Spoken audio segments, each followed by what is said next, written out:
This is Smart Witness 1, William K. Murtaugh, and this is going to be one of the few times you see me on camera.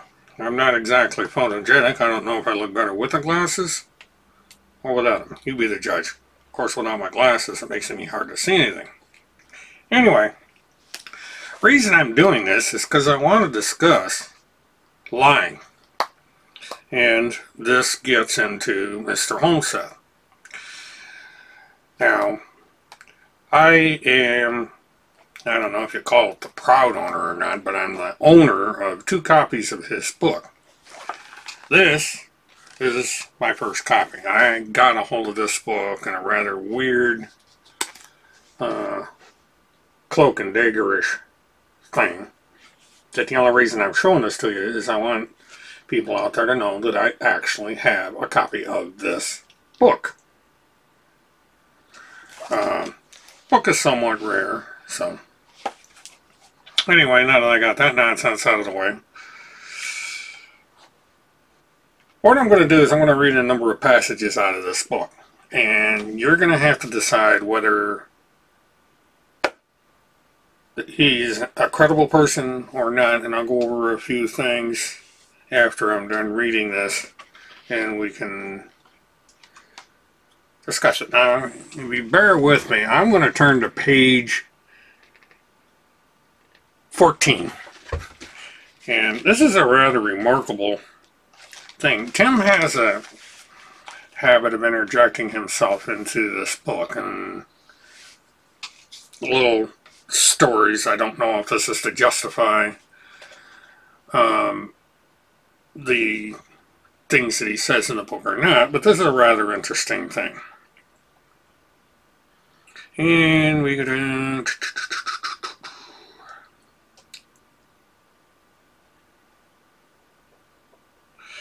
Okay, here we go.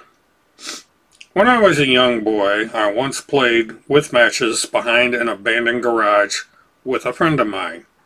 We were lighting the matches and throwing them into a pile of sticks, which suddenly burst into flames. Imagine that, eh? Our mischievous little grins must have quickly disappeared as we tried in vain to stomp the flames out. Excuse the sniffling, I have a slight cold. The elderly neighbor lady saw our handiwork through her kitchen window and came to our rescue with her garden hose. I was one tormented kid. You see, I wasn't sure if Katie would call my parents or not, and it was driving me crazy. Playing with matches was not going to fly, and I knew it. Another friend of mine from school had played with matches in an old abandoned car and started it on fire. The fire department got called, which means the whistle blows in a small town. He described it to me as his grim fate after his father got home. It's Dad in here. That was my mistake. I remember going straight home and immediately trying to initiate a conversation with my mother. I was following her around and telling her how pretty she was.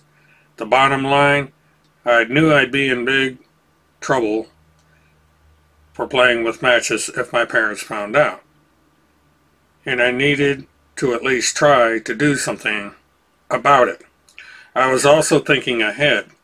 If the neighbor lady did call, maybe I could suck up to my mom in advance, and if I was lucky, she'd plead my case to Dad when he got home and my sentence would lessen.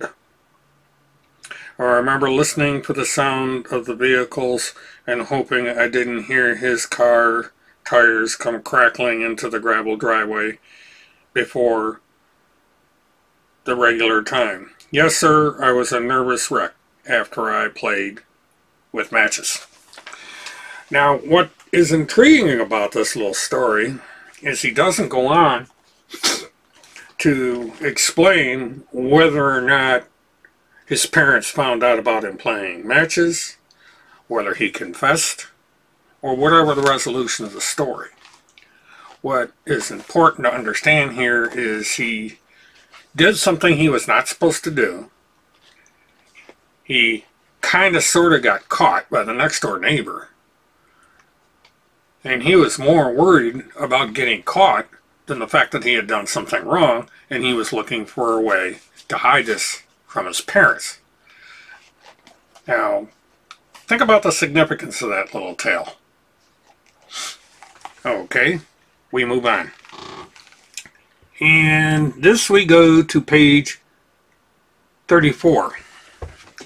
So, okay, now let me see if I can find the place. He interjects himself a lot in these stories. And this is, I would call this the dream. This, to me, gets into his obsession with Haleigh Cummings. Now, remember his story, Hell, about where he died and everything. This is something similar. In a reoccurring dream, I am standing in a house full of people. I was looking at a door, and I knew Haleigh was behind it. I could never go to the door before I woke up because I was always afraid the people in the room were going to figure out I was that guy from Minnesota. There was another. I was in a gigantic house that seemed to sprawl out endlessly, room after room. I was lying on a couch that was too big for two people. Let me correct this. I was in a gigantic house that seemed to sprawl out endlessly, room after room. I was lying on a couch that was so big that two people could lie facing each other and not touch the other. There was a man lying on the couch facing me. The next thing I know, I am on the floor and there was a little girl on my back and I'm giving her a piggyback ride. I can feel her hair tickling my face as she bends and sticks her face into mine and giggles. I believe the root memory of the piggyback ride was my little girl when she was 5 years old. She was laughing and very playful. I glanced several times at the man on the couch to be sure he is okay that I am doing this. I then realized the child is not my daughter. The man on the couch is her father. I wondered to myself, why isn't he doing this? Why am I doing this? The little girl, of course, was Haleigh Cummings, and the man on the couch was her father, Ronald Cummings. The missing child was becoming a frequent visitor to my sleep, and the dreams were usually uncomfortable. After a night of stressful and fractured sleep, I would get up and continue. Now, one thing to understand here is Timothy Holmseth had a hearing that had to do with both his son and his daughter. The biological mother of Tim Holmseth's son was concerned about the behavior the son was exhibiting and the obsession that Timothy Holmseth was having towards Haleigh Cummings.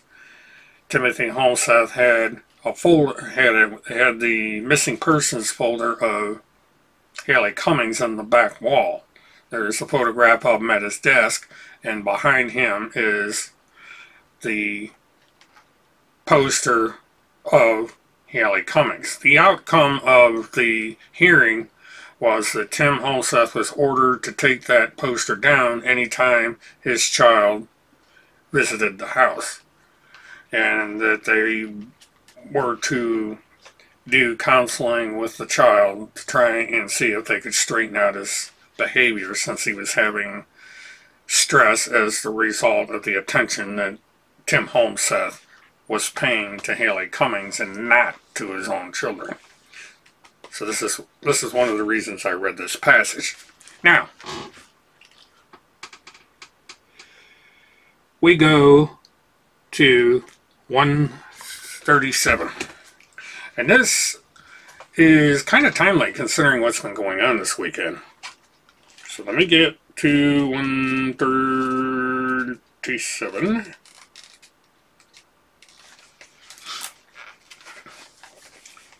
And this, strangely enough, is the fake lead.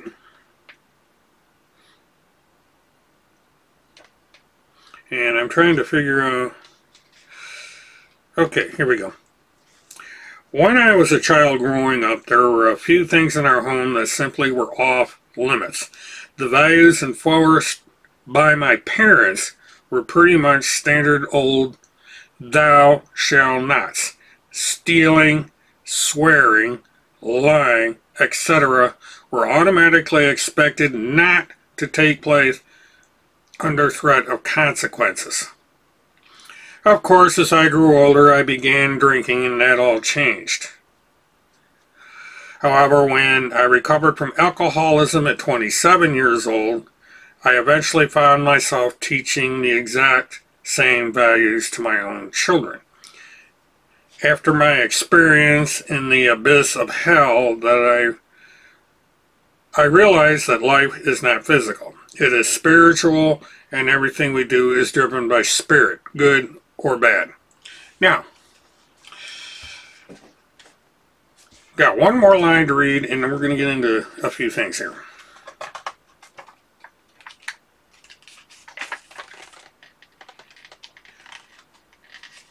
As a child, my father went to work during the day at the grocery store my parents owned, and I went to school or played with my friends.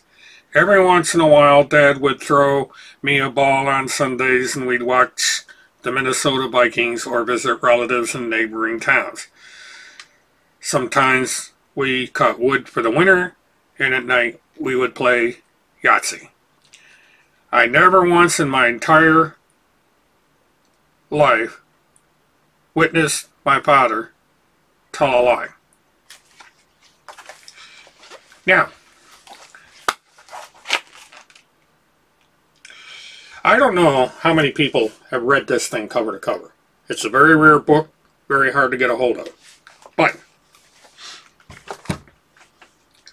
based on what you've heard in this book, and what Tim Holmseth has recounted over the past few years, and recently with Field McConnell, Kirk Pendergrass, Randy Erickson, and a few others, ask yourself these questions. Is Tim Holmseth a protected witness? Is Tim Holmseth a member of a congressional child pedophile task force? Is Tim Holmseth in constant contact with Donald J. Trump, President of the United States, First Lady Melania Trump, through an intermediary? Is Tim Holmseth under protection by the Navy SEALs and the United States Marines while in an undisclosed location? Is Tim Holmseth telling the truth? Is Tim Holmseth not telling the truth? You decide. This is William K. Murtaugh, Witness 1. Have a good one.